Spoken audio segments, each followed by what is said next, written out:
जय श्री राधा रानी सरकार की, जय श्री कृष्ण भगवान की, जय श्रीमद् भागवत महापुराण की, जय सदगुरुदेव श्री बंसी वाले महाराज की। श्रीमद् भागवत महापुराण के 5वें स्कंद के अध्याय 25 और 26 की कथा आज हम आपको सुनाने जा रहे हैं। 5वें स्कंद में कुल 26 ही अध्याय हैं। इससे अगले भाग में आप 6ठे स्कंद की कथा को सुन पाएंगे। तो आज की कथा इस प्रकार है। श्री सुखदेव जी महाराज कहने लगे हैं, हे राजा परीक्षित, शेष जी भी 11 रुद्रों में से संकर्षण नामक एक रुद्र हैं। महाप्रलय में उनके मुख से अग्नि निकलकर तीनों लोकों को जला देती है। शोधा भुवन एक मस्तक पर उनके रखे हुए हैं, पर ये भार उनको मालूम नहीं देता। देवताओं और नागों की हजारों कन्याएं नित्य प्रति उनकी सेवा में लगी रहती हैं, किंतु फिर भी शेष जी को कामदेव नहीं सताता।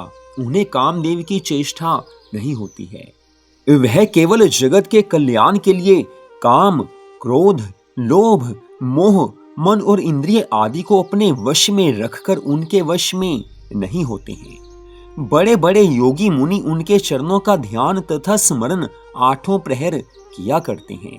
शेष जी दिन रात वैकुंठ नाथ भगवान की कथा और कीर्तन करने के अलावा दूसरा काम नहीं करते हैं। जो कोई मुक्ति की चाहना रखता हो, वह शेष भगवान का ध्यान और स्मरण करके उनकी शरण में जाए तो संसार में मनोवांछित फल पाकर भवसागर से पार उतर जाता है। शेष जी से अधिक किसी दूसरे देवता की पूजा भगवान से मिलने के लिए उत्तम नहीं होती। मैं कहां तक उनकी महिमा का वर्णन करूं, उनकी महिमा का कोई अंत है ही नहीं। हे राजन, जहां तक इस जीव के रहने और जाने की गति है, सो सब मैंने तुमसे कहा। इसके अलावा जीव और कहीं जा ही नहीं सकता है और ना ही जन्म ले सकता है। राजा परीक्षित इतनी कथा सुनकर कहने लगे हैं, हे महाराज, हे सुखदेव स्वामी, आपने कई जगह कहा है कि पाप करने वाले नरक में जाकर बड़ा दुख पाते हैं और शुभ कर्म करने वाले मनुष्य को स्वर्ग आदि लोकों की प्राप्ति होती है। किंतु 14 लोकों की कथा कहने पर भी आपने किसी स्थान पर नरक का वर्णन नहीं किया। इससे मुझे नरक का नाम केवल भय दिखाने के लिए मालूम होता है। मुझसे इतनी अवस्था में यही एक अपराध हुआ है, यही पाप हुआ है कि जो ब्राह्मण के गले में मरा हुआ सर्प डाल दिया। इस पाप के बदले मुझे नरक जाने का डर लगा हुआ है। सो नरक का कोई भिन्न लोक पृथ्वी और पानी पर होकर उसके नाम में कुछ भेद तो नहीं है, आप वर्णन कीजिए। आज परीक्षित जी महाराज के इन वचनों को सुनते ही श्री सुखदेव जी महाराज हंसकर कहने लगे हैं, हे राजन, तुम नरक में जाने के योग्य नहीं है, इसलिए वहां का हाल तुमसे नहीं कहा, लेकिन अब वहां का हाल तुम्हें कहते हैं। पूरे ध्यान से उसे सुनो। नरक सुमेरु पर्वत से 99 योजन दक्षिण में धरती के नीचे और पानी के ऊपर है। धृत पृष्ठ आदि चारों वर्णों के दिव्य पितर उस नरक का दुख देखकर अपने परिवार वालों को मना करने के लिए उसके द्वार पर बैठे रहते हैं। जिससे कोई हमारे परिवार का मनुष्य ऐसा कर्म नहीं करे कि उसे नरक में आना पड़े। सूर्य के पुत्र यमराज यमपुरी के राजा हैं। तामिश्र और रोरव आदि 28 नरक हैं। उनके दक्षिण संयमनी नाम की एक पुरी भी नरक के समान है। सो धर्मराज, जिन्हें यमराज भी कहते हैं, मरने के उपरांत पापी को नरक में और धर्मात्मा को स्वर्ग में भेज देते हैं। जीव अपने कर्म अनुसार वहां दुख और सुख भोग कर संसार में पुनः जन्म पाता है। अति कष्ट पाने पर भी नरक में प्राण नहीं निकलते। जो पाप करने से जिस नरक में वे लोग जाते हैं, उनका हाल सुनो। जो मनुष्य दूसरे का धन और स्त्री छल बल से ले लेता है, उसे यमदूत बांधकर मुदगरों से मारते हुए तामिश्र नामक महाअंधकार नरक में ले जाकर डाल देते हैं। वहां उसे भोजन और पानी कुछ नहीं मिलता है। जो कोई किसी स्त्री के पति या रक्षक को किसी बहाने से बाहर भेजकर उसके साथ भोग विलास करता है, उनकी आंखें फूट जाती हैं। और मरने के बाद उनको यमदूत मुदगरों से मारते हुए ले जाकर उसके अंग अंग काट कर अंधतामिश्र नरक में डाल देते हैं। जो मनुष्य अधर्म की कमाई से, पाप की कमाई से अपने परिवार का पालन करके अभिमान से कहता है कि मैं इनको भोजन देता हूँ, उसको यमदूत रोरव नरक में डालकर सांपों से कटवाते हैं।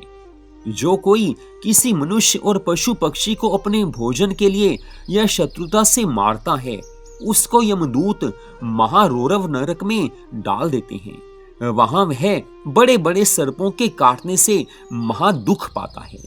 जो मनुष्य केवल अपने शरीर से प्रीति रखकर उसको सुख देने के लिए अपना धर्म कर्म छोड़कर ब्राह्मण, वेद और शास्त्र की आज्ञा को नहीं मानता, भगवान की भक्ति नहीं करता, उसे यमदूत काल सूत्र नरक में जहां सड़ा हुआ मांस भरा है वहां पर डालकर उसका मांस बड़े बड़े गिद्धों को खिलाते हैं। जो कोई हिरन आदि पशुओं और पक्षियों को बांध कर रखता है या पिंजरे में बंद रखता है, उसे यमदूत पीव से भरे हुए कुंभी पाक नरक में डालकर गरम गरम तेल उसके शरीर पर छिड़कते हैं।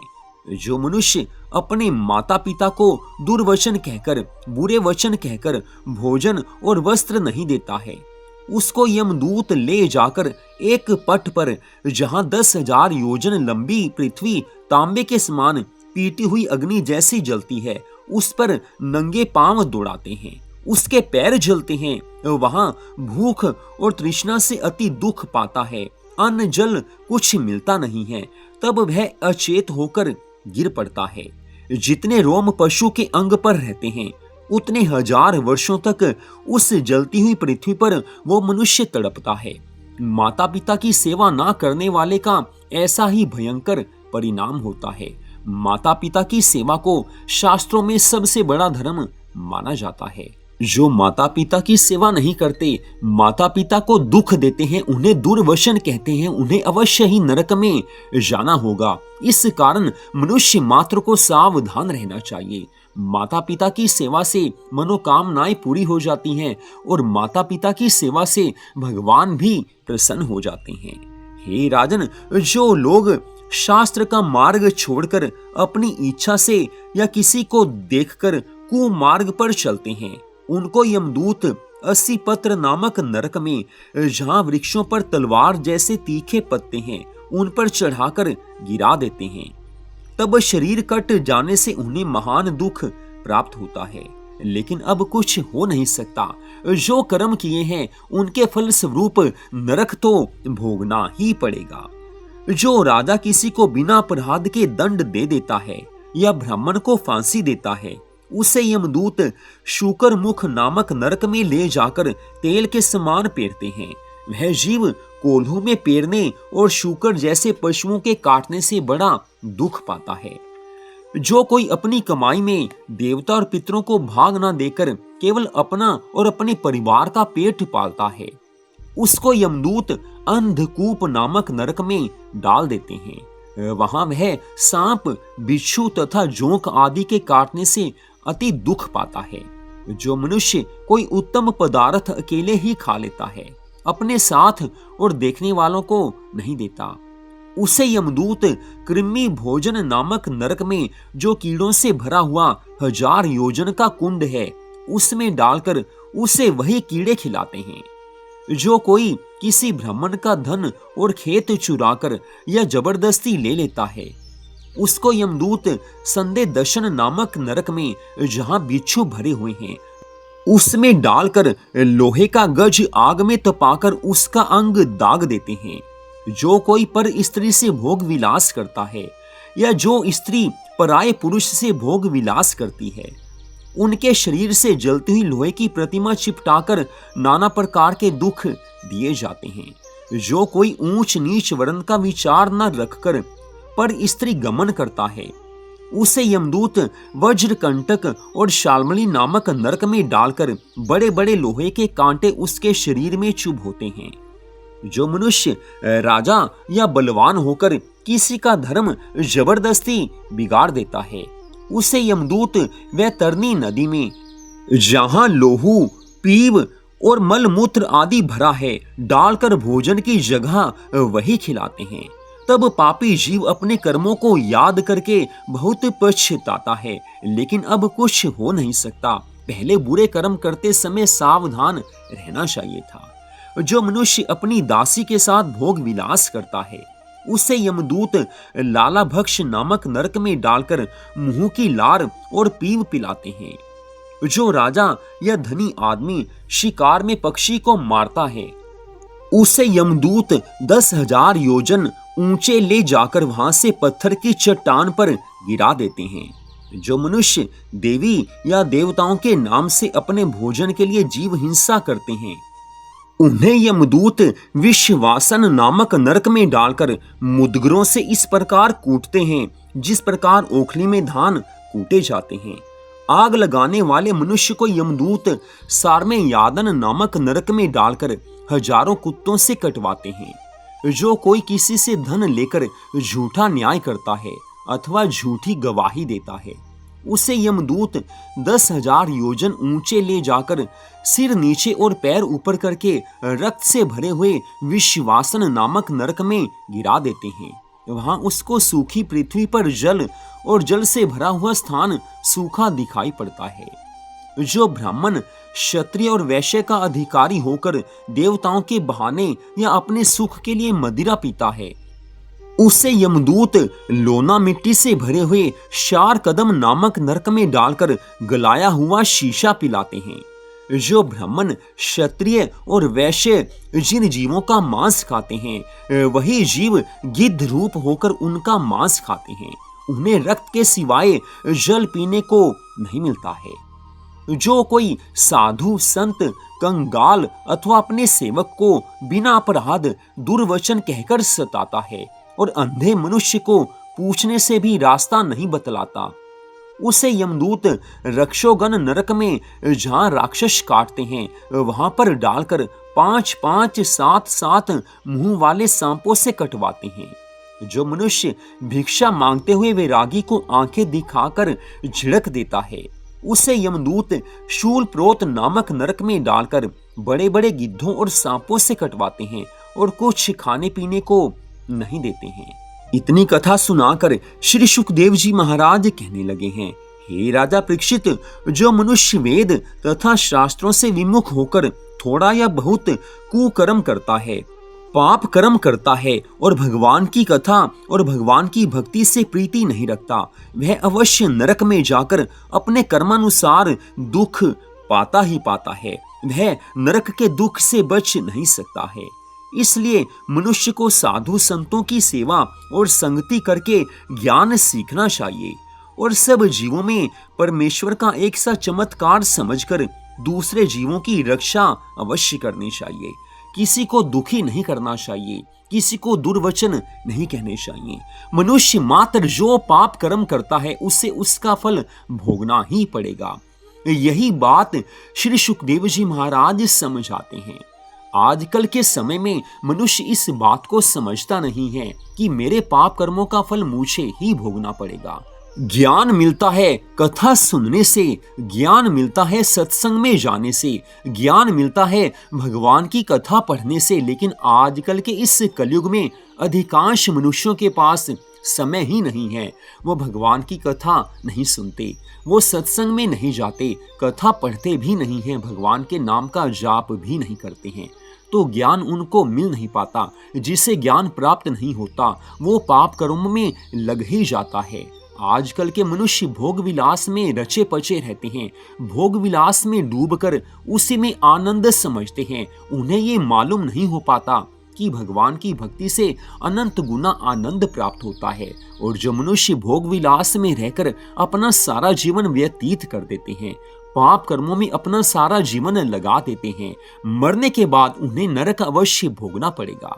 तभी बार बार कहा जाता है कि मनुष्य जीवन मिला है तो सावधान होकर भगवान की भक्ति करनी चाहिए। ना जाने जीवन की किस समय में हमारा अंतिम क्षण आ जाए, कौन सी सांस हमारी आखिरी सांस हो।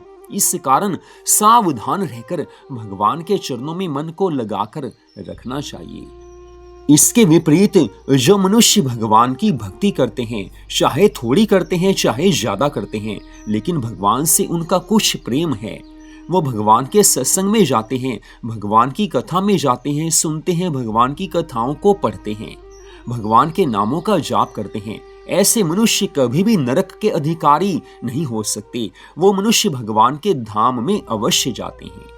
मनुष्य मात्र अगर भगवान की भक्ति करे तो मनुष्य की सभी मनोकामनाएं पूरी हो जाती हैं और जीवन के अंत समय में उसे भगवान का धाम प्राप्त हो जाता है। और इधर श्री सुखदेव जी महाराज आगे की कथा का वर्णन करते हुए कहने लगे हैं कि हे राजा परीक्षित, उचित यही है कि मनुष्य जीवन प्राप्त करके भगवान की कथा सुनी जाए, भगवान की कथा में मन को लगाया जाए। जाने अनजाने में ऐसे मनुष्य से जो पाप कर्म बन भी जाते हैं, भगवान अपनी कृपा से उनके पाप कर्मों के फल को नष्ट कर देते हैं, क्योंकि उनका मन वास्तव में भगवान में लगा हुआ है। अनजाने में जो भी पाप कर्म उनसे बन जाते हैं, भगवान उन पापों के लिए उनको क्षमा कर देते हैं। भगवान की भक्ति करने से आनंद अवश्य प्राप्त होता है। भगवान की भक्ति करने से जीव मात्र भगवान को प्राप्त कर सकता है। मनुष्य भोग विलास को छोड़कर भगवान का भजन और स्मरण करे तो दीन दयालु श्री नारायण भगवान उसे वैकुंठ लोक दे देते हैं। भगवान के भक्त से अगर कोई पाप कर्म बन भी जाता है तो भगवान उसे क्षमा कर देते हैं, उसे नरक में नहीं जाना पड़ता, उसे भगवान अपने धाम में सदा के लिए स्थान दे देते हैं। इतनी कथा सुनाने के बाद श्री सुखदेव जी महाराज कहने लगे हैं, हे राजा परीक्षित, तुम चिंता मत करो, तुम भय मत करो, तुम मत डरो। भागवत कथा सुनने के प्रताप से ब्राह्मण के गले में सांप डालने का तुम्हारा अपराध अब छूट गया है। अब तुम्हें वो पाप नहीं लगेगा, अब तुम्हें मुक्ति प्राप्त होगी और तुम्हें वैकुंठ धाम की प्राप्ति अवश्य होगी।